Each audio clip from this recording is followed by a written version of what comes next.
Cloud पे कीजिएगा। मैं क्लाउड पे करती है। ओके। ठीक है। तो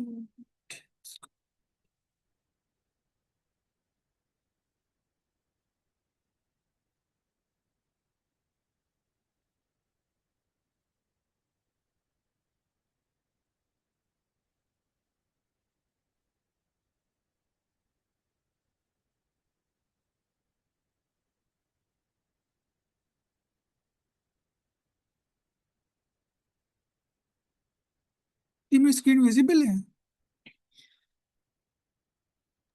जी सर। जी ठीक है। तो अस्सलाम वालेकुम। लास्ट टाइम में हमने उसको देखा था कि टाइम कम्प्लेक्सिटी और स्पेस कम्प्लेक्सिटी को, इनकी वो किस तरह हमारे कोड के ऊपर इफेक्ट कर रही थी। तो उसको डिटेल में जानने से पहले हम थोड़ा सा बाकी डेटा स्ट्रक्चर को हम देख लेते हैं। जैसे हमारे पास मल्टीपल, उसमें से एक है एरेज। तो हम आज की ना इस क्लास में हम देखेंगे एरेज क्या होते हैं, उसको मतलब बेसिक ऑपरेशन कौन से हैं। और अगर हम टाइम बचे तो हम इसके ना लीड कोड के क्वेश्चन देख लेंगे, क्योंकि उसको हम किस तरह सॉल्व करते हैं। तो सबसे पहले हम इसको चेक कर लेते हैं डेटा स्ट्रक्चर के बारे में। इनके हमारे पास एक आइडिया होती है कि भाई, एक तुम्हारे पास आगे डेटा, इनके आपके पास कोई भी तरह का डेटा हो सकते हैं। रॉ इन्फॉर्मेशन है, जैसे कोई स्टूडेंट्स का रिकॉर्ड है या कुछ भी है, आपके पास एक रॉ डेटा है। लेकिन उसको आप किस तरह ऑर्गेनाइज करते हैं, किस तरह एफिशिएंट वे में हैंडल करते हैं, वो आपके पास डेटा स्ट्रक्चर। यानी कि आपने उसी डेटा को एक एफिशिएंट वे में और बेटर वे के अंदर स्टोर किया, उसको मैनेज किया। तुम्हारे पास ये कंसेप्ट होता है डेटा स्ट्रक्चर का। इसके फायदे ये होते हैं कि आप बाद में उसको ना इजीली मैनेज कर सकते हैं। जैसे अगर फॉर एग्जांपल आपके पास कोई बुक्स पड़ी, उसके ऊपर ऐसे बिखरी हुई है, उसको देखने वाली ऐसी चीज जो बिल्कुल अरेंजमेंट के अंदर है, तरतीब के अंदर है, उसको हैंडल करना आसान होता है। तो इसलिए हम डाटा स्ट्रक्चर यूज कर रहे होते हैं। दूसरा इसका ये होता है कि जो भी हम ऑपरेशन करते हैं आपके बेहतर अंदाज के अंदर होते हैं। और इसके अंदर फिर हम, इसीलिए हम टाइम कम्प्लेक्सिटी भी देखते हैं कि जो हमारा प्रोग्राम रन होगा वो कितना टाइम लेगा, या सबसे मतलब वर्स्ट केस में क्या हो सकता है, क्या नहीं हो सकता। तो ये में उन एज केसेस को भी संभालने में ना हेल्प करता है। तो ये भी इसके बेनिफिट होते हैं डेटा स्ट्रक्चर के बारे में हमारे पास। ठीक है। जब फिर हमारे पास ना एक कंसेप्ट होता है प्रिमिटिव एंड नॉन प्रिमिटिव का। यानी कि ये हमारे पास क्या चीज़ें हैं, अब जैसे नाम से ज़्यादा प्रिमिटिव, यानी कि ऐसी चीज़ें जो प्री डिफाइन होती हैं। ये कुछ चीज़ें होती हैं जो मेन प्रोग्रामिंग लैंग्वेज खुद सपोर्ट करती है। जैसे आपके पास इंटीजर है, फ्लोट है, बूलियन है, यानी कि ऐसी सिंगल वैल्यूज हैं जो आप नॉर्मली यूज़ करते हैं। इसके लिए मतलब स्पेशल लिखने की ज़रूरत नहीं है, बस बताते हैं, उसे पता होता है कि ये चीज़ है। जैसे हमारे पास एग्जांपल है इंटीजर की ना, तो हमारे पास इंटीजर के नंबर ही लेता है, जैसे नंबर 10 है, 20 है। इसी तरह फ्लोट है, हमारे पास करेक्टर है, बूलियन है। इसको हम बोलते हैं प्रिमिटिव, यानी कि ये basic built in data type होती हैं जो हम लोग यूज़ कर रहे होते हैं। इसको हम प्रीडिफाइन भी बोलते हैं। कुछ कुछ लिखी हुई खसूसियात ना, जैसे ये स्टोर करते हैं single value, directly supported programming language, simple है, फास्ट है, कोई इंटरनल स्ट्रक्चर नहीं है। तुम्हारे पास आता है प्रिमिटिव का कंसेप्ट।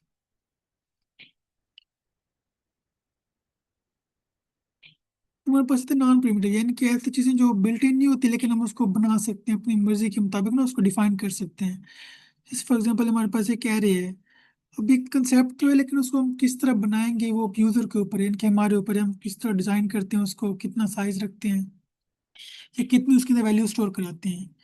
तो इसके अंदर रहता है कि नॉन प्रिमिटिव डेटा स्ट्रक्चर और complex data structures that can store multiple values together. इसी तरह हमारे पास एरेज हैं, लिस्ट हो गया, स्टैक है, क्यू है, ट्रीज एंड ग्राफ।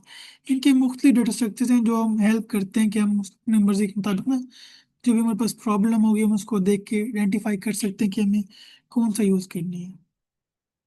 तो अगर जहाँ तक कोई क्वेश्चन है कि प्रिमिटिव क्या होते हैं या नॉन प्रिमिटिव क्या है, तो पूछ सकते हैं। सर आपने अभी कहा था कि प्रिमिटिव वो होती हैं जो मतलब एक वैल्यू स्टोर करती हैं, लेकिन आपकी एग्जांपल्स में ना दो दो वैल्यू स्टोर की हुई हैं। तो आई थिंक ये ज़रा कंफ्यूजिंग हो जाएगा। आप जैसे क्लैरिफाई। मतलब ये था कि वो एक टाइप की कर सकते हैं, टाइप एक ही है, जैसे मतलब ना 10 यूजर से 20 हो सकते हैं। लेकिन आप जिस तरह कह रहे हैं उसको मैं सिंगल भी कर दूंगा, कोई इशू नहीं। हाँ ठीक है, ओके। जी सर, थैंक यू। तो तुम्हारे पास ये दो हो गए। इसके अलावा ना हमारे पास एक और भी कंसेप्ट आ रहा होता है कि लीनियर का और नॉन लीनियर का। इनके हम मोस्टली यूज करते हैं।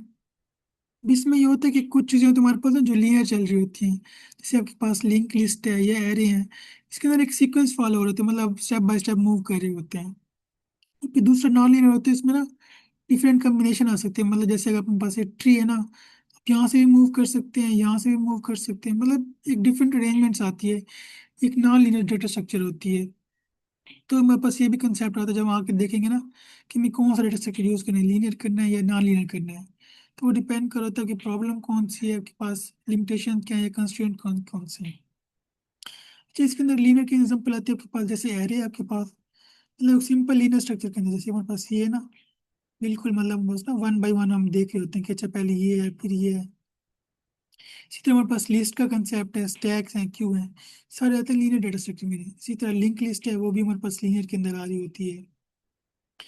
फिर नॉन लीनियर की हिरार्किकल कॉम्प्लेक्स, इसमें ये होता है कि आपके पास ना डिफरेंट वे हो सकते हैं, पाथ हो सकते हैं, जैसे आपके पास ट्रीज हैं या ग्राफ्स हैं, तो वो हमारे पास नॉन लीनियर के अंदर आ रहे होते हैं।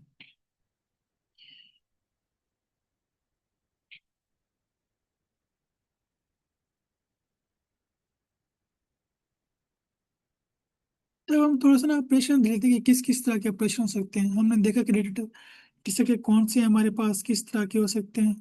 तो हम देख लेते हैं ऑपरेशन ना कौन से हो सकते हैं। मोस्टली हमारे पास ना ये 4 to 5 ऑपरेशन होते हैं, जैसे ट्रेवर्सल करना, यानी कि आप एक दफा सब की तरफ मूव करते हैं, इनके हर एलिमेंट को वन बाय वन चेक कर रहे होते हैं। इसको हम बोलते हैं ट्रेवर्स करना या इनका ट्रेवर्सल। इसी तरह हमारे पास होता है इंसर्शन, यानी कि अगर आपने कोई एलिमेंट ऐड करना है उसके अंदर, तो आपके पास इंसर्ट का कंसेप्ट आता है, यानी कि अगर पहले 5 थे आपने एक एलिमेंट ऐड किया तो अब 6 हो जाएंगे। इसी तरह डिलीशन का कंसेप्ट है, यानी कि आपने उस एलिमेंट को रिमूव कर देना है। जैसे अगर हमारे पास ये एक एलिमेंट है हमारे पास ना, अगर रिवर्सल का मतलब होगा हम सारे स्टेप सारे एलिमेंट्स को ना वन बाय वन चेक कर रहे हैं। सर्चर का मतलब आपने एक और एलिमेंट ऐड कर दिया, इसमें मैं कहता हूँ हमारे पास एक एलिमेंट है, यहाँ मैंने एक एलिमेंट ऐड कर दिया। इसी तरह डिलीशन का होता है कि आपने उसको ना रिमूव कर दिया, इनके हमारे पास अब ये रिमूव हो गया है। इसी तरह आपको सर्च का कंसेप्ट, इनके आपने चेक करने का आया जो पर्टिकुलर वैल्यू है वो उसके अंदर एग्जिस्ट करती है नहीं करती है। जैसे मैं कहता हूँ कि क्या इसके अंदर टू है या नहीं है, तो हमारे पास सर्च का कंसेप्ट आ जाएगा। इसी तरह आता है अपडेट है, यानी कि कोई वैल्यू है आपने उसको अपडेट करनी है। जैसे मतलब मेरे पास अगर यहाँ पे 7 है, मैं कहता हूँ उसकी जगह 9 होना चाहिए, तो पर पता है अपडेट। इनके कुछ बेसिक्स ऑपरेशन जो हम मोस्टली यूज कर रहे होते हैं, जैसे ट्रेवर्स करना, इंसर्शन है, डिलीशन हो गया, सर्चिंग करना, अपडेट करना। तो ये हमारे पास कुछ बेसिक्स ऑपरेशन आ गए हैं इसके।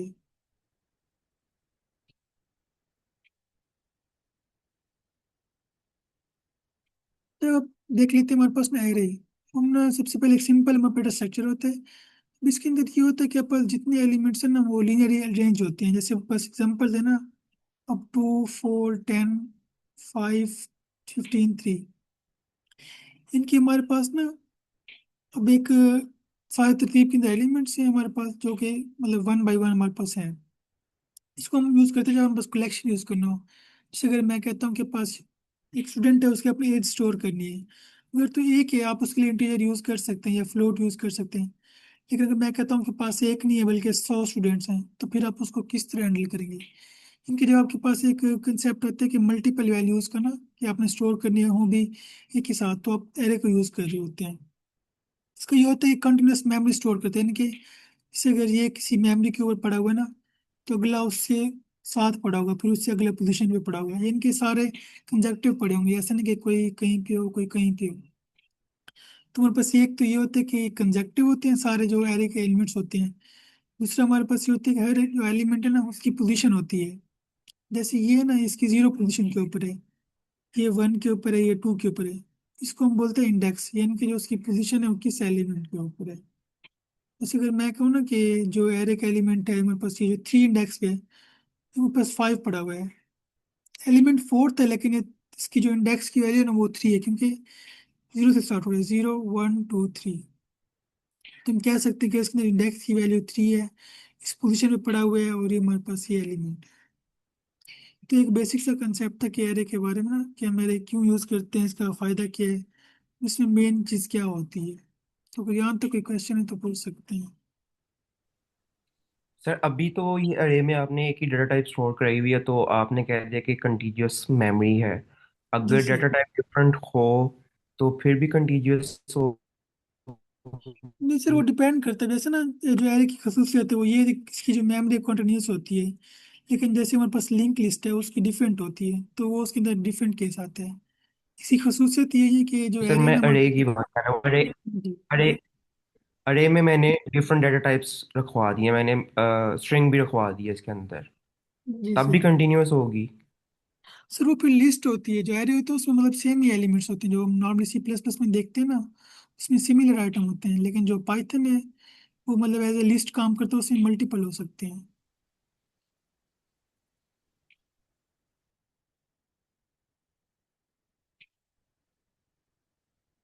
वो आप क्लियर है सर? नहीं सर, मैं पढ़ रहा था तो मैंने देखा था कि वो अगर तो लिस्ट में डिफरेंट डाटा टाइप्स हों तो वो मेमोरी कंटीजियस नहीं होती तब उस टाइम। जिससे वो फिर वो एरे उसके अंदर आ जाएगा, लिस्ट के अंदर आ जाएगा ना हमारे पास। एरे में तो ये है कि आपके पास सारे उसके अंदर है कंटीन्यूस, जैसे आपके पास इंटीजर्स हैं सारे एक ही उसके अंदर आएंगे। लेकिन जब उसके अंदर मैं कहता हूँ कि यहाँ पे स्ट्रिंग आ जाएगी, तो वो तो फिर लिस्ट बन जाएगा ना। नॉर्मली हम नहीं पाइथन सर, में। अरे में हर लैंग्वेज में जैसे जावास्क्रिप्ट है उसमें भी स्ट्रिंग डाल सकते हैं अरे के अंदर आप। जरूरी तो नहीं है कि सही। इंटीजर्स ही हों। और जैसे जी नमपाई की अरे है जिसमें सिर्फ इंटीजर्स होते हैं। जी। तो फिर इसको से मैं चेक कर लूंगा दोबारा ना, कि अगर डिफरेंट एलिमेंट्स होते हैं तो क्या तब भी वो एम सी कंटिन्यूस होती है या फिर नहीं होती है। Sure sir, thank you. जी थैंक यू। तो ये हमने थोड़ा सा स्कैरे के बारे में देख लिया। फिर हम नेक्स्ट इसको देख लेते हैं कि जब इसके ना कुछ खुशियात थी कि हमारे पास, जैसे हमने एक तो ये कि जो इसकी इंडेक्स की वैल्यू ना वो 0 से स्टार्ट होती है, इनके 0 1 2 3। इसी तरह इसके जो फिक्स साइज भी हो सकता है, चेंज भी हो सकता है। इसको हम डायनामिक भी कर सकते हैं और फिक्स भी हो सकते हैं हमारे पास में। इसी तरह इसके होते हैं फास्ट एक्सेस, यानी कि अगर आपने किसी स्पेसिफिक एलिमेंट को एक्सेस करना है, तो बजाय ये कि आप पूरा ट्रेवर्स करें, सीधा आप उसकी पोजीशन लिख सकते हैं कि भाई इस इंडेक्स से पड़ा हुआ है, तो वो आपको ला के देगा। तो इसलिए उसकी जो उसमें लिखा है बिग ओ ऑफ 1, इनके कांस्टेंट टाइम है उसके अंदर, क्योंकि जितना भी एलिमेंट है आपको पता है कि इस पोजीशन पड़ा हुआ है। आप जैसे उसकी पोजीशन स्पेसिफाई करेंगे तो आप उसको एक्सेस कर सकते हैं। तो इसकी कुछ खसूसियात हैं कि भाई हमारे पास ये चीज़ें भी हो सकती हैं।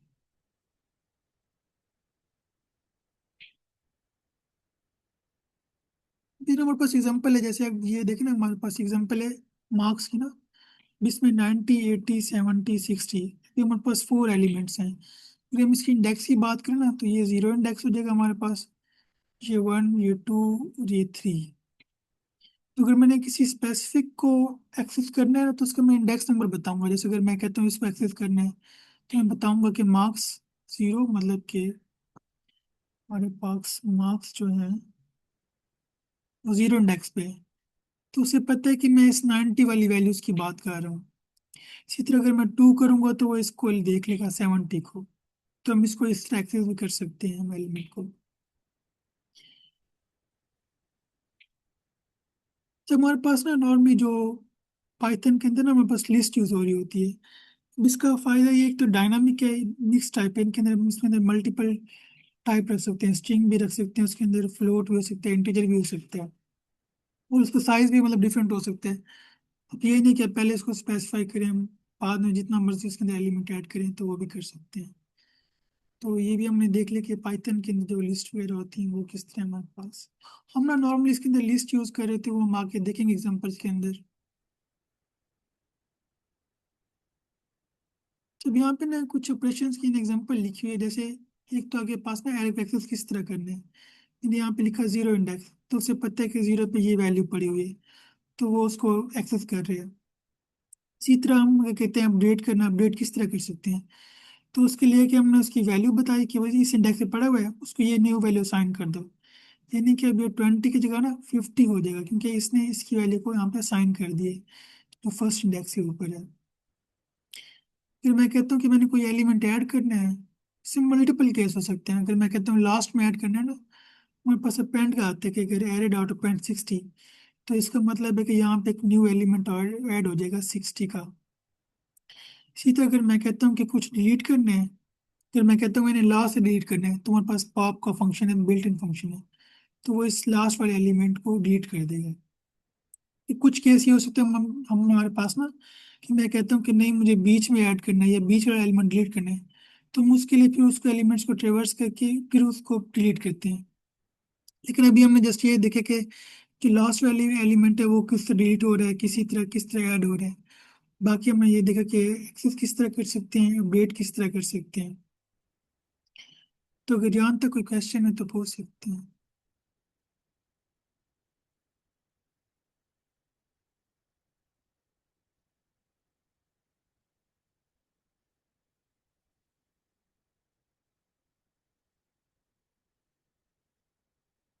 यहाँ तक क्लियर है?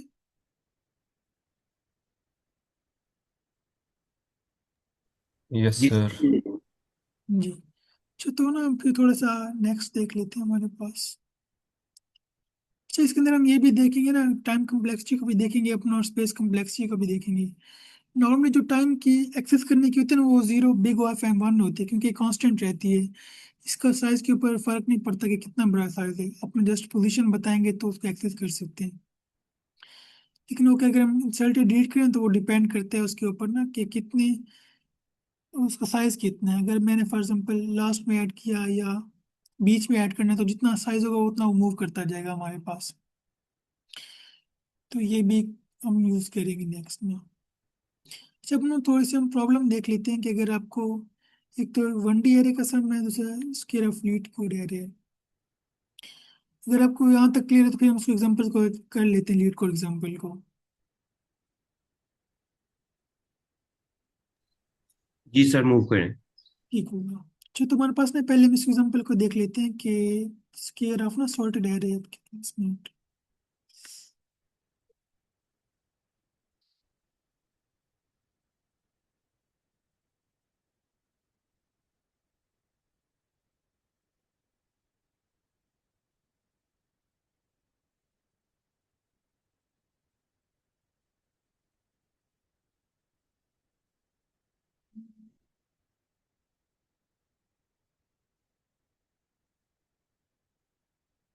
ठीक है, आपको कोड नजर आ रहा है स्क्रीन, मतलब कि ये लीड कोड वाली क्वेश्चन की। Yes sir. अच्छा, तो हमारे पास ना एक क्वेश्चन है हमारे पास, ये ना 1480 लीड कोड का। अब इसमें लिखा हुआ है कि running sum of one D array. अब हम थोड़ा सा क्वेश्चन को रीड कर लेते हैं, फिर हम इसको देख सकते हैं कि भाई क्या इसकी अप्रोच हो सकती है, किस तरह सॉल्व कर सकते हैं। जैसे वो कह रहे हैं कि गिवन एन एरे नम्स, यानी कि आपके पास एक एरे नम्स नाम की, we define a running sum of an array as running sum I is equal to sum nums 0 से लेकर n i तक, return the running sums of nums। क्योंकि उसने में जैसे एक डिस्क्रिप्शन दी कि आपके पास एक एरे है नम्स की, हम उसका सम निकाल रहे हैं। आगे उसने बताया कि ये आपके पास ना एक फॉर लगा हुआ है कि इस तरह हम निकाल रहे हैं। तो भी आपको इसको प्रॉपरली मतलब अंडरस्टैंड नहीं हो सकता कि भाई किस तरह हो रहा है कैसे, तो हम इसकी एग्जांपल देख लेते हैं। तो इससे बेटर आइडिया होगा कि भाई उसने क्या किया, किस तरह किया। जैसे उसने बताया कि आपके पास ये इनपुट होगी नाम्स के नाम के ना, जैसे उसने एग्जांपल दिए 1 2 3 4। नीचे उसने लिखे आउटपुट 1 3 6 10। अब फिर उसने ये भी लिखा कि एक्सप्लेन किया कि किस तरह रिजल्ट आया हमारे पास ना। Explanation, running sum is obtained as follows: one, 1 + 2, 1 + 2 + 3, 1 + 2 + 3 + 4। इनके वो ये बता रहा है कि अगर हमारे पास ये इनपुट है, फिर ये रिजल्ट है, तो ये किस तरह आया है ना। तो ये उसने एक्सप्लेनेशन दी है। फिर कम से कोई बता सकते हैं कि उसने किस तरह किया या क्या हो रहा है इसके अंदर यहाँ तक। मैं बता दूं सर। जी सर, जरूर। सो सर, इसने हर नेक्स्ट आइट्रेशन में इसने जो लास्ट वाला है उसको ऐड किया है जो करंट आइट्रेशन में हमारे पास चल रहा है। बिल्कुल सर, इसने इसी तरह किया कि जितना साइज है ना, मतलब वो पिछले एलिमेंट का सम ले रहा है, जितने भी उससे पीछे एलिमेंट होंगे। जैसे अगर बस ये वन है तो पहले वन आएगा, जब टू करेगा तो इससे पिछले एलिमेंट को ऐड करेगा। इसी तरह जब थ्री पे गया फिर उसने पिछले दो एलिमेंट को ऐड किए। इसी तरह जब फोर पे गए वो पीछे सारे एलिमेंट पे ना मूव किए उसने। तो हमारे पास उसने फर्स्ट एग्जांपल बताई थी कि ये हमारे पास इस तरह काम कर रही है। इसी तरह हम बाकी दो भी देख लेते हैं कि वो क्या कह रहे हैं, उसने किस तरह बताया। जैसे हमारे पास ये एग्जांपल, एग्जांपल नंबर 2 है। उसने नम्स का बताया कि सारे ना हमारे पास ये नम्स की वैल्यू होगी कि 1 1 1 1। इसकी आउटपुट हमारे पास आ रही है 1 2 3 4 5। वो कह रहे हैं कि running sum is obtained as follows. उसने बताया कि ये आ रही है ना, जिस तरह आपने कहा कि हम पिछले सब वैल्यूज को ऐड कर रहे हैं। जैसे यहाँ पे था कि उसने पिछली वैल्यूज को ऐड किया, इसी तरह उसे पिछली वैल्यू को ऐड किया। मतलब इसके अंदर ये है कि हम पैटर्न हमारे पास नजर आ रहा है कि जो भी एलिमेंट है उससे पीछे वाले एलिमेंट को ऐड कर रहे हैं।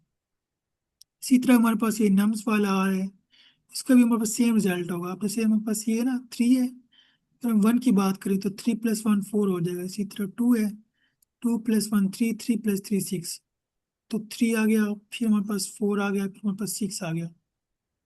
तो ये उसने बता दिया कि हमारे पास इस तरह आउटपुट आ सकती है। तो हमने देख लिया हमारे पास क्वेश्चन की अंडरस्टैंडिंग भी हो गई और एग्जाम्पल्स की भी हो गई कि हमारे पास ना इस तरह से हो सकते हैं। तो इसके अंदर मजीद दो चीज़ें होती है जब हम लीड कोड पे क्वेश्चन सॉल्व करते हैं ना। एक तो आपके पास आपने समझ लिया कि उसके अंदर क्वेश्चन क्या आ गया आपके पास, कि हमने समझ लिया कि उसका डिस्क्रिप्शन आ गया हमारे पास। फिर हमने ये देख लिया कि उसने कौन सी एग्जाम्पल हमें बताई है, एक्सप्लेन की है। तो उसमें वो 2-3 एग्जाम्पल देता है, उसमें एक्सप्लेनेशन भी करता है, इनपुट भी देता है, आउटपुट भी। तो वो भी समझ आ गया। इसके अलावा एक और उसके अंदर वो ऑप्शन देते हैं कंस्ट्रेंट का ना, कि आपके पास लिमिटेशंस क्या क्या है। क्योंकि जब आप किसी मतलब कंपटीशन में जाते हैं वहाँ पे कंस्ट्रेंट आते हैं, तो अक्सर ये होता है कि लिखा होता है टाइम लिमिट एक्सीडेड। इनके तो आपका कोड ये होता है कि कोड सही है लेकिन वो टाइम बहुत ज़्यादा ले रहा है। तो इसलिए हम कंस्ट्रेंट्स को भी देख रहे होते हैं। तो यहाँ पे वो उसी पॉइंट्स को मतलब बता रहे हैं कंस्ट्रेंट को ना, कि वो कहते हैं 1 < nums डॉट लेंथ 1000, इनकी जो एरे की लेंथ है ना वो 1 से लेकर 1000 के बीच ही होगी, इनकी उससे ज़्यादा नहीं हो सकती। इसी तरह वो नीचे बता रहे कि जो नम्स आई की जो वैल्यू होगी, इनके जो भी एलिमेंट्स हैं उनकी वैल्यूज माइनस मतलब 10⁻6 से लेकर 10⁻6 तक हो सकती है। इनकी बस अंडरस्टैंडिंग के लिए आपको कि इसके अंदर कितनी वैल्यूज हो सकती हैं, उसके एलिमेंट की लेंथ कितनी हो सकती है। इसी तरह हमारे पास नीचे उसने फिर बताया होता है कि हिंट वगैरह भी दिए होते हैं। अगर आपको मतलब अंडरस्टैंड नहीं हो रही फिर भी तो आप देख सकते हैं कि अच्छा हिंट क्या कह रहे हैं वो। जैसे वो कह रहा है ना कि think about how we can calculate the ith number returning sum from i - 1 number. तो ये भी हमने इसको देख लिया। तो यहाँ तक क्लियर है कि हमने उसको मतलब काफी सारी चीजें देख ली कि कंस्ट्रेंट्स क्या होते हैं, इनपुट्स वगैरह क्या होते हैं, आउटपुट्स क्या होती हैं।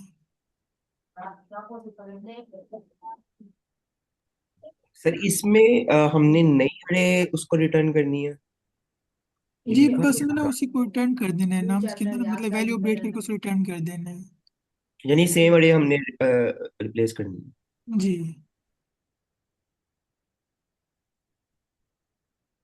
तो अपना इसको थोड़ा सा हम सोल्यूशन को देख लेते हैं कि हमारे पास ना सोल्यूशन किस तरह हो सकता है अगर हम इसको करें।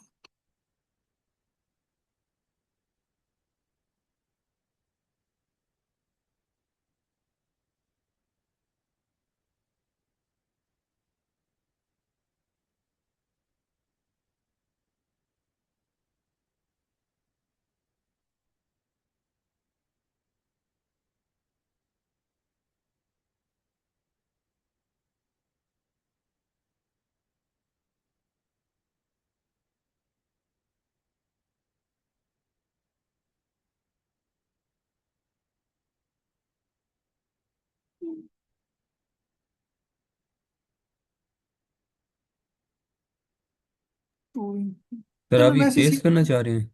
जी वो पेस्ट में जाता ओपन पे एरर दे रहा था।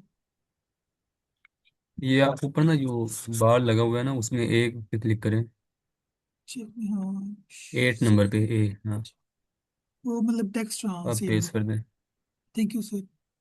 तो हम ना यहाँ इसको इसको देख लेते हैं हमारे पास ना। तो अच्छा अभी जैसे हमारे पास अभी एरे आ गई ना हमारे पास नाम्स की, तो आ गई एरे, आउटपुट आ गई। पहले हम चेक कर लेते हैं ना, हमारे पास एक एरे ले लेते हैं हमारे पास। इसे हम कहते हैं कि नाम्स।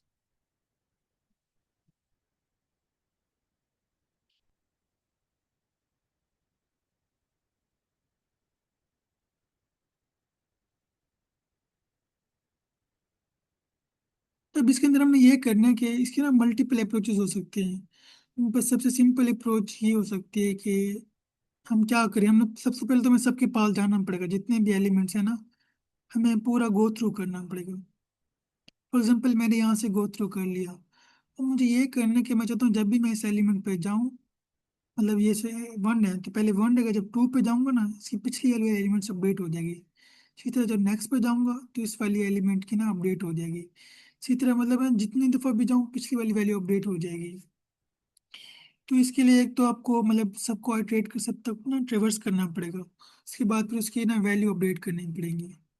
तो इसमें हमारे पास मतलब दो तरह के कंसेप्ट आ जाएंगे। एक तो हमारे पास फॉर वाला मतलब एक लूप चलेगा हमारे पास, दूसरा, हम उस लूप के अंदर एलिमेंट को ना एक्सेस करके उसकी वैल्यू को अपडेट्स वगैरह कर रहे होंगे।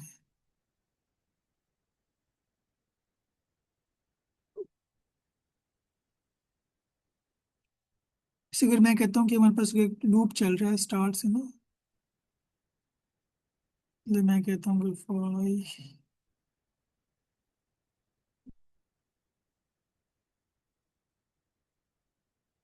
मतलब जो उसकी लेंथ है तक चलेगा ना हमारे पास। तो अब इसके अंदर ये होगा कि जैसे सिंपल मैंने कोई एलिमेंट लिया है नम्स,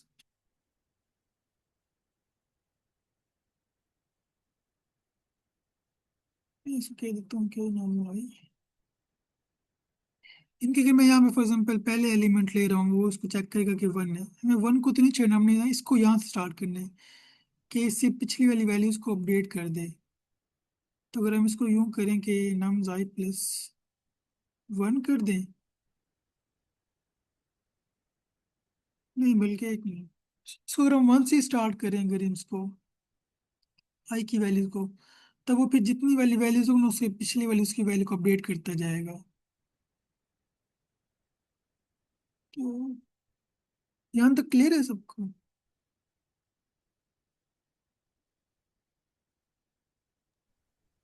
सर आप वैल्यू वन को स्टार्ट करने का कह रहे हैं या इसके एरे में जो इंडेक्स वन है उस वहां से स्टार्ट करने का कह रहे हैं? सिर्फ मतलब जो जैसे सेकंड एलिमेंट है वहां से मतलब स्टार्ट कर रहे होंगे ना, क्योंकि इसको तो हमने नहीं अपडेट कर रहे हैं, हम जस्ट यहाँ से कह रहे हैं कि भाई इससे पिछली वाली वैल्यूज को ना अपडेट करते जाएंगे, आगे जाते जाएंगे, पीछे मतलब करते जाएंगे। तो मैं अच्छा, इसको, चलें देखते जी मैं इसका जरा कोड वो कर देता हूँ।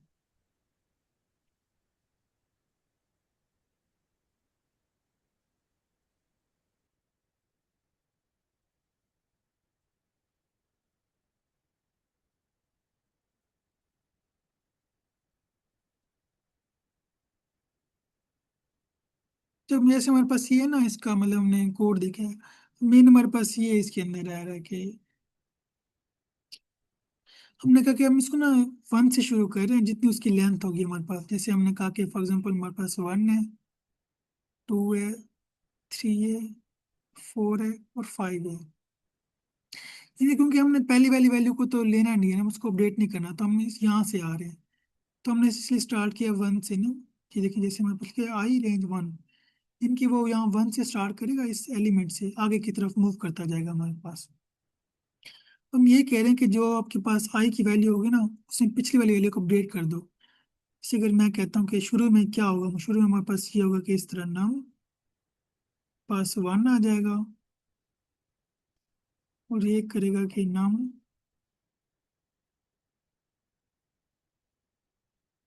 वन प्लस ये जीरो, मतलब नम जीरो हो जाएगा ना यहाँ पे, वन माइनस वन जीरो हो जाएगा। तो हमारे पास ये इस तरह हो जाएगा कि नम्स,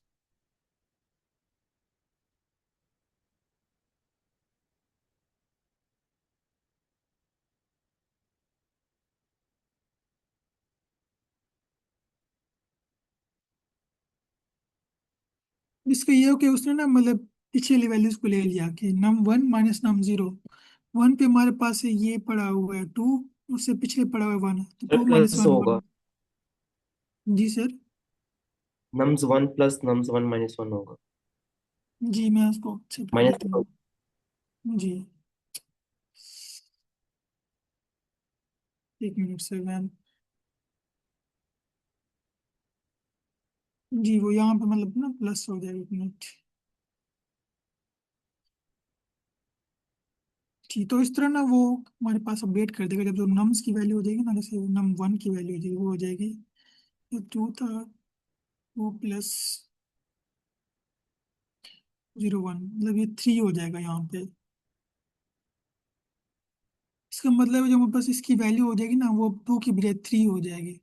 इसी तरह वो ना जब नेक्स्ट पे आएगा तो इस वैल्यू को अपडेट कर देगा, इसी तरह वो पूरा लूप चलेगा ना, तो हर वाली वैल्यूज को हमारे पास अपडेट करता जाएगा, मतलब जब जब यहाँ पे आएगा तो इन दो को ऐड कर देगा। इसी तरह जब यहाँ पे होगा तो फिर वो पिछली वाली वैल्यू को इसको वो ना अपडेट कर रहा होगा। जैसे अगर मैं कहता हूँ कि नेक्स्ट वन पास है 2 की वैल्यू, तो इसके पास 2 होगा, दूसरा इसके पास होगा 2 - 1। इसके पास 3 ऑलरेडी हमारे पास वैल्यू थी, तो 3 + 3 6 हो जाएगा हमारे पास। तो इसी तरह ये अपडेट भी करता जाएगा उसको, और हमारे पास ना 6 हो जाएगा। तो अपडेट भी करेगा उसको, पीछे हमारे पास ना मूव भी कर रहा होगा। तो यहाँ तक क्लियर है।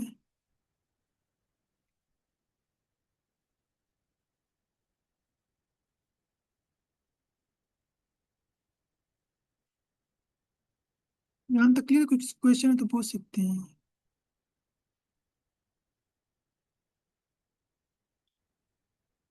सर वो लीड कोड पे जाते हैं आप, जरा वो जो एग्जांपल दी हुई है उन्होंने। जी सर, 1 मिनट में ये जी सर।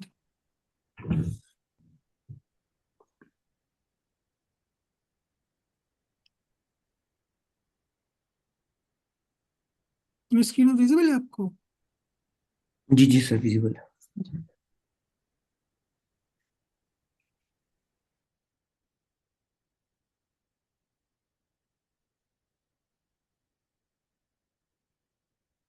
हम इस एग्जाम्पल को मतलब देख रहे थे ना, कि वो पीछे वाली वैल्यूज को ले रहा है।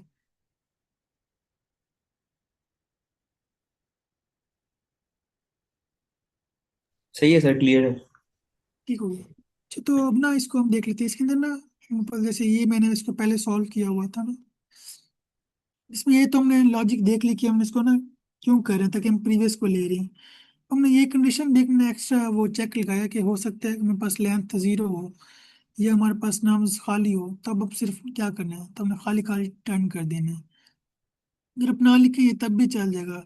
मैंने हमारे पास ना जैसे ये कोड था कि लॉजिक थी, आप उसको ना पीछे वाली वैल्यूज को किस तरह ऐड कर रहे हैं। मैं इसको अगर सबमिट करके देखता हूँ,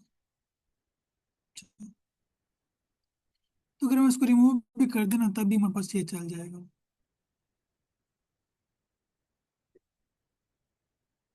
तो ये देखिए उसने ना मतलब उस पिछली वाली वैल्यूज को ऐड किया। अगर आप चेक करना चाहें कि भाई दूसरा केस क्या था, थर्ड केस क्या था, तो वो भी हम देख सकते हैं। इनके उसने स्टार्ट 1 से लिया, हमारे पास पिछली वाली वैल्यू को प्लस किया, तो वो जो होगी ना वो अपडेट हो जाएगी। इसी तरह जब नेक्स्ट पे जाएगा उससे पिछली वाली वैल्यू को ऐड कर देगा। तो इसी तरह हमने ना इसको चेक कर लिया। फिर इसमें किसी को क्वेश्चन नहीं है तो फिर हम नेक्स्ट को चेक कर लेते हैं।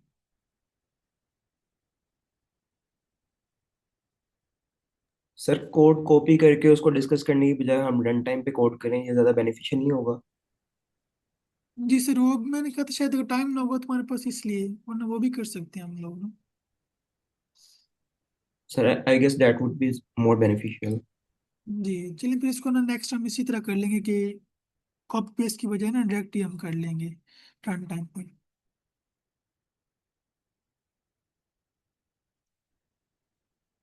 एग्जाम्पल इसकी ना एक और एग्जाम्पल भी हम इसको देख लेते हैं हमारे पास।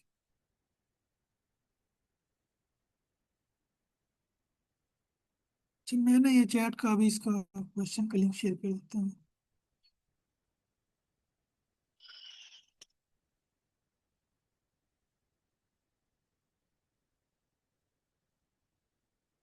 जब ना हमारे पास एक और क्वेश्चन है कि स्केयर ऑफ सॉर्टेड एरेज, हम इसको पहले थोड़ा सा रीड कर लेते हैं। वो कहते हैं कि given an integer array nums sorted in non decreasing order, return an array of square of each number sorted in non decreasing order. इनके वो कह रहे हैं कि आपके पास कोई एक लिस्ट है नंबर्स की ना, वो नॉन डिक्रीजिंग ऑर्डर के अंदर है, तो आपने उसके स्केयर को रिटर्न करने नॉन डिक्रीजिंग ऑर्डर के अंदर। तो इससे पहले तो जो उसने दो चीजें हाईलाइट की हुई ना, बोल्ड की हुई है, हम इसको देख लेते हैं कि नॉन डिक्रीजिंग ऑर्डर क्या होते हैं और स्केयर ऑफ ईच नंबर।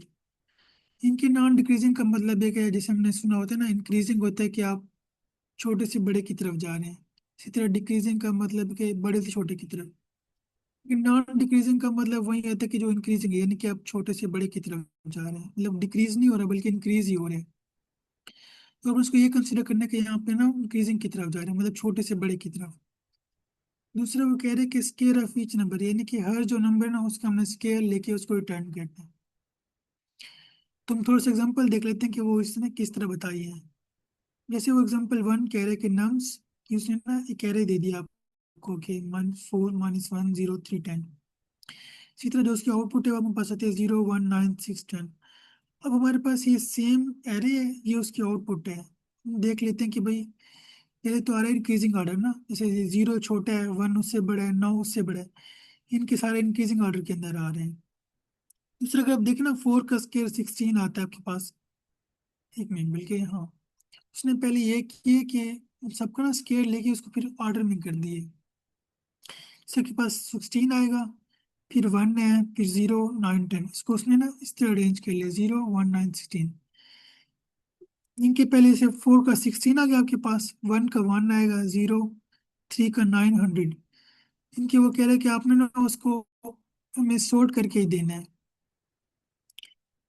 तो इसकी हम और एग्जाम्पल भी हम इसको ना देख लेते हैं। जैसे अब उनके पास,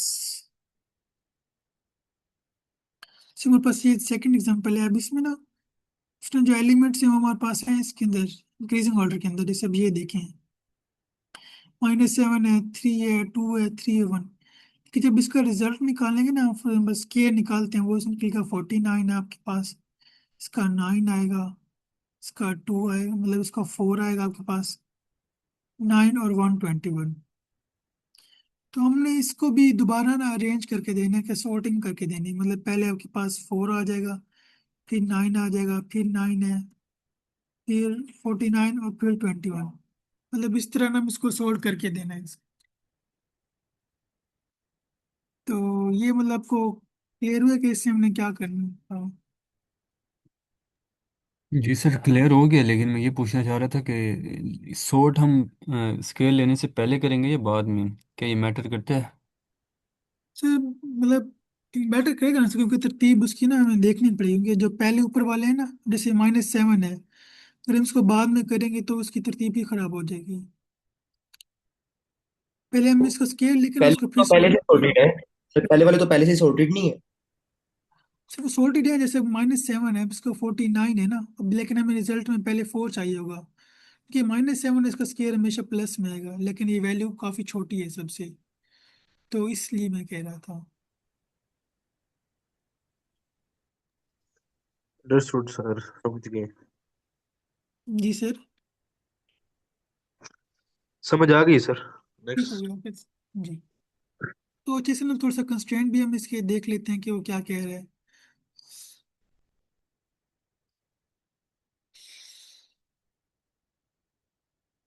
इसे ना वो कंस्ट्रेंट कह रहे हैं कि वन, जो नम्स लेंथ है 10⁻⁴, यानी कि जो इतनी, जो हमारे पास जो एलिमेंट है ना उसकी लेंथ कितनी हो सकती है, मतलब इस रेंज के अंदर हो सकती है हमारे पास।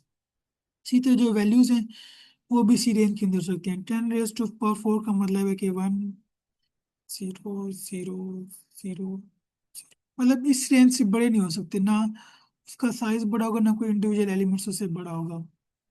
दूसरे वो होंगे भी इंक्रीजिंग ऑर्डर के अंदर। तो ये उसने दो में कंस्ट्रेंट बता दिए।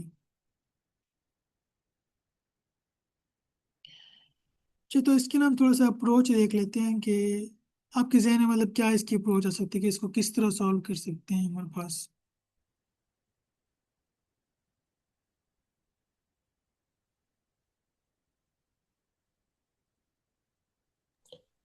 पहले सर लूप लगा के स्केयर्स ले लें और फिर जो है वो सॉर्ट कर दें उसे। बिल्कुल सर, मतलब ये कि कहेंगे ना हम, जैसे जब भी उस एलिमेंट जाएगा ना उसको वो स्केयर ले लेगा। जैसे फॉर एग्जांपल अगर नम्स 1 है, इनके -1 है, तो उसका स्केयर लेगा तो वो 1 बन जाएगा। इसी तरह जब वो सबको करके लेगा ना, तो फिर हम उसे कहेंगे अब इसको सॉर्ट कर दो, फिर हम उसी को रिटर्न कर देंगे। तो हमारे पास वो भी एक रिजल्ट आ जाएगा।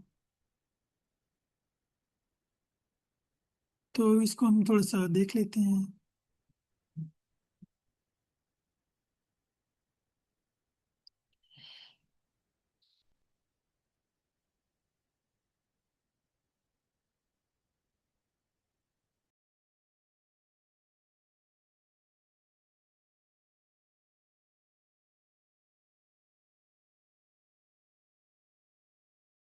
चलिए, मैं इसको थोड़ा सा कोड वो कर लेता हूँ। सबसे पहले तो मैं ना इसको लूप चलाना पड़ेगा इसके ऊपर। इसमें मैं कहता हूँ कि फॉर आई, सब ये देख सकते हैं इसकी लेंथ नम्स तक, कि हम इसमें ये कह रहे हैं कि जितनी उसकी लेंथ होगी ना, मतलब जो हमारे पास ये नम्स, उसमें तक आपने इसको मूव करना है। नेक्स्ट हम ये कह देते हैं कि भाई जो भी एलिमेंट है उसकी आप ना उसको स्केल ले लो। इसमें मैं कहता हूँ कि नम्स आई है, क्योंकि फॉर एग्जांपल नम आई का मतलब होगा कि हमारे पास ये वाला एलिमेंट जो भी होगा इस -4 है, तो मुझे इसका तुम स्केल ला के दो। तो हम इसको फिर स्केल कर लेंगे, जैसे तुम के नम्स आई हो जाएगा नम्स।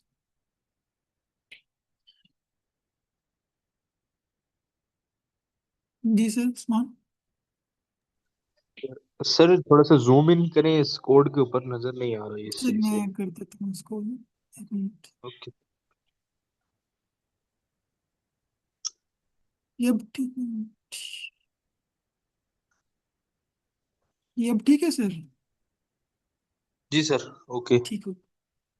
तो हम कहते हैं हमारे पास जो भी एरे था ना, फॉर एग्जांपल मैं कहता हूँ कि हमारे पास ये कौन एरे था, इसके नाम से,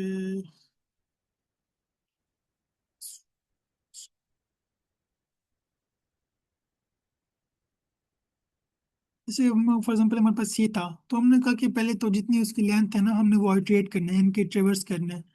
उसके बाद ये करें जो भी एलिमेंट है उसके ऊपर जाओ उसको ब्रेक कर दो। जैसे अगर हम फॉर एग्जांपल फर्स्ट वन जब होगा ना हमारे पास नाम होगा, आई की वैल्यू होगी हमारे पास 0, तो इसका मतलब है कि नाम जब 0 होगा तो एक मिनट, तो हम ये कह रहे हैं कि नाम 0 मल्टीप्लाई नाम 0। इनको ये कहेगा कि जैसे नम 0 की वैल्यू ना इस टाइम पे -4, तो वो करेगा -4 मल्टीप्लाई -4। इनके उसके लेगा उसके पास बन जाएगी 16 वैल्यू।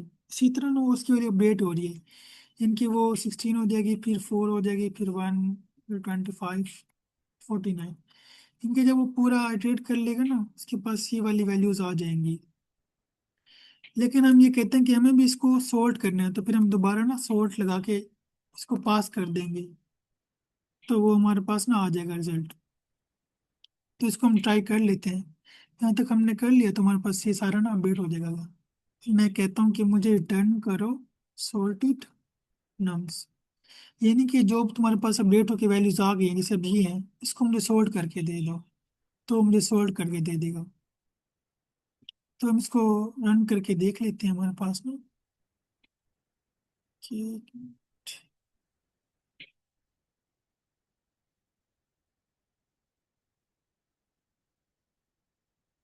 हाँ शायद ना यहाँ पे मैंने वो इसकी ना वैल्यूज को सही नहीं लिखा, यहाँ पे नम्स था, यहाँ पे मैं नाम लिख रहा हूँ, तो इसलिए भी वो एरर दे रहा है हमारे पास।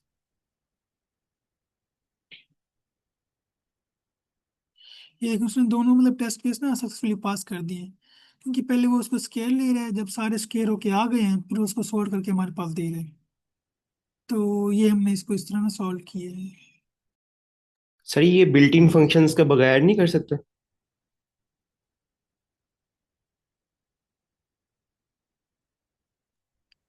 जी सर वो भी कर सकते हैं, लेकिन क्योंकि हमारे पास ये ऑलरेडी फंक्शन था और ये भी स्टार्टिंग क्लास इसलिए हमने इसको यूज कर लिए, जैसे आप उसको सॉर्ट भी कर सकते हैं। उसके लिए एक नया फॉर लूप लगाना पड़ेगा? जी सर वो फिर हाँ उसके लिए फिर आपको दोबारा उसको अरेंज करना पड़ेगा कि भाई शुरू से उसको देखो कि भी बड़ा है तो उसको बाद में ले जाओ, या फिर उसको किसी और अप्रोच से भी कर सकते हैं। इसकी टाइम कम्प्लेक्सिटी वन स्केयर होगी?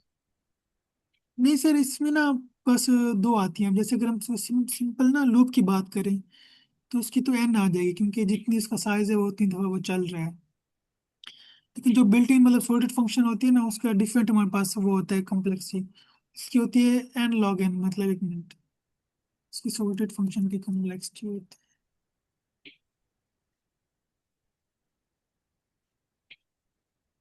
बिल्कुल वो होती है 0 n log n, मतलब तो हमारे पास ये इसकी ना ओवरऑल कम्प्लेक्सिटी बन जाती है, क्योंकि ये इससे बड़ा है, क्या कहते हैं एन से बड़ा है, तो हम इसलिए इसको कहते हैं कि कंसिडर करते हैं ये हमारे पास वर्स्ट केस में बनेगी। लेकिन अगर हम सिर्फ सिंगल की बात करते ना तब वो एन आता है हमारे पास। इसका हम चेक भी कर लेते हैं, इसको अब सबमिट करते हैं ना कोड को।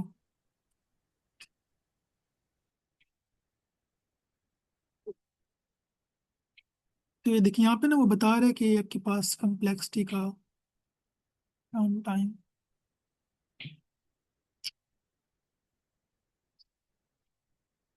ग्राफ होते हैं वो बताते हैं आपको ना कम्प्लेक्सिटी के बारे में।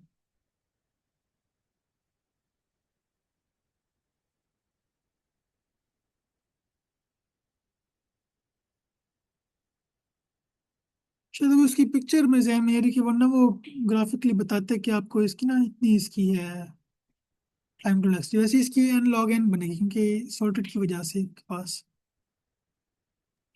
सर वो तो उन्होंने किसी एल्गोरिदम से किया होगा ना, सॉर्टेड पाइथन ने जो है, लेकिन अगर हम करेंगे, हम तो फॉर लूप लगा के अगर करेंगे तो तब तो वो नहीं ना आएगी। जी सर बिल्कुल ऐसे ही है, तो फिर डिफरेंट हो जाएगी, चेंज हो जाएगी ऑलराइट इसकी। ऑलराइट सर, यानी कि अगर हम सॉर्टेड के लिए डिफरेंट एल्गोरिदम्स यूज करें तो वो भी आ सकती है। जी सर। Okay fine fine. तो ये लीड कोड पे हम ये कर सकते हैं बिल्ट इन फंक्शंस यूज। जी सर कर सकते हैं, मतलब डिफरेंट लैंग्वेज भी कर सकते हैं, फंक्शन भी यूज कर सकते हैं built in. Alright sir, thank you. तो अक्सर इसकी इंटरव्यूज में मैंने ओवरऑल देखा है होगी वो ना कहते हैं कि बिल्ट इन कम्प्लेक्सिटी। यूज ना करें, तो मैं इसलिए बेसिकली पूछ रहा था। नहीं सर वो कर भी सकते हैं वैसे, क्योंकि पता नहीं होता ना कि उसकी क्या कम्प्लेक्सिटी आ रही है, जैसे अगर आप हो सकता है इससे बेहतर आप अप्रोच करके सॉल्व कर लें उसको। अभी तो हम जस्ट खाली फॉर लूप लगाए ना, इससे बेहतर भी वेज हो सकते हैं, तो इसलिए कहते हैं कि बिल्ट इन ना यूज करें, लेकिन कर सकते हैं आप।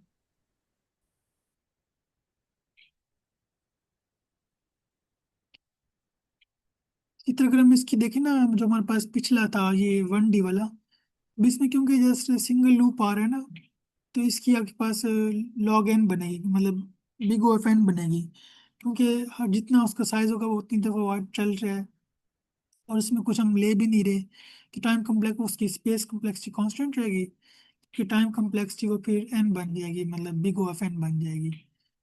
तो मतलब ये फर्क है अगर सिंगल लूप आ रहा है तो।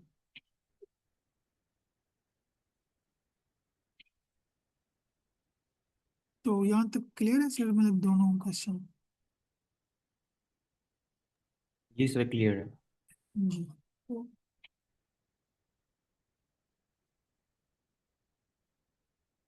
तो आज की क्लास में हमने वैसे ये किया कि हमने एरर्स के बारे में देखा, डेटा स्ट्रक्चर्स कौन से होते हैं, मतलब लीनियर टाइप के, नॉन लीनियर के हो गए, इसके अलावा जो बेसिक्स ऑपरेशंस हैं वो कैसे हो सकते हैं।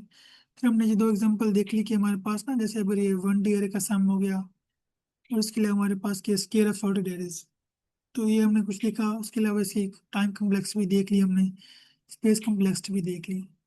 तो ये भी जस्ट हमने सिंपल अप्रोचेस देखी हैं, इसके अलावा इसके लिए डिफरेंट अप्रोच भी हो सकती हैं। अगर आप यहाँ पे देखें ना सॉल्यूशंस के अंदर, जब सॉल्व करेंगे तो मुख्तलिफ लोगों ने मुख्तलिफ सॉल्व किए हुए हैं। जैसे अगर मैं यहाँ पे क्लिक करता हूँ पाइथन पे,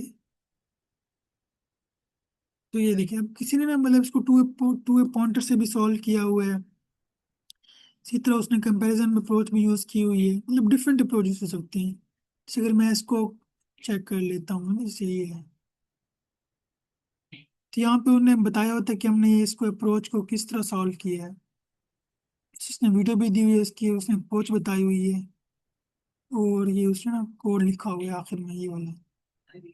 देखिए ये मतलब इसने एक डिफरेंट अप्रोच की है, कोई उसने मतलब फंक्शन यूज नहीं किया बिल्ट इन, लेकिन ये कि इसकी फिर उसने डिफरेंट वे से इसको सॉल्व किए, तो वो भी आप कर सकते हैं।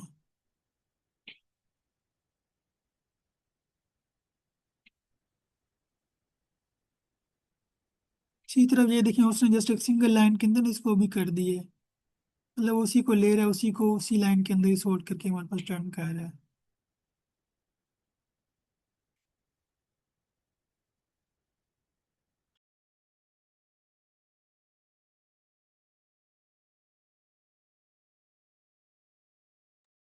तो किसी को कोई क्वेश्चन है तो फिर हम इसको फिर एंड कर लेते हैं, टाइम हमारे पास खत्म होने वाला है तकरीबन।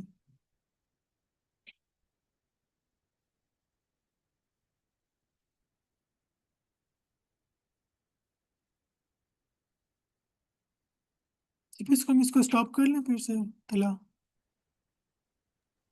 जी सर बस एंड कर दें आप, क्वेश्चन तो जी है सर। नहीं किसी का। आप एंड करेंगे तो वो रिकॉर्डिंग खुद ही हो जाएगी स्टॉप। चलिए ठीक है सर, मैं इसको कर लेता हूँ। थैंक यू सर, आप सबका आपने टाइम दिया और सेशन में लाइव रहे। Thank you sir. आपका भी शुक्रिया सर। थैंक यू सर, अल्लाह हाफिज़। अल्लाह हाफिज़।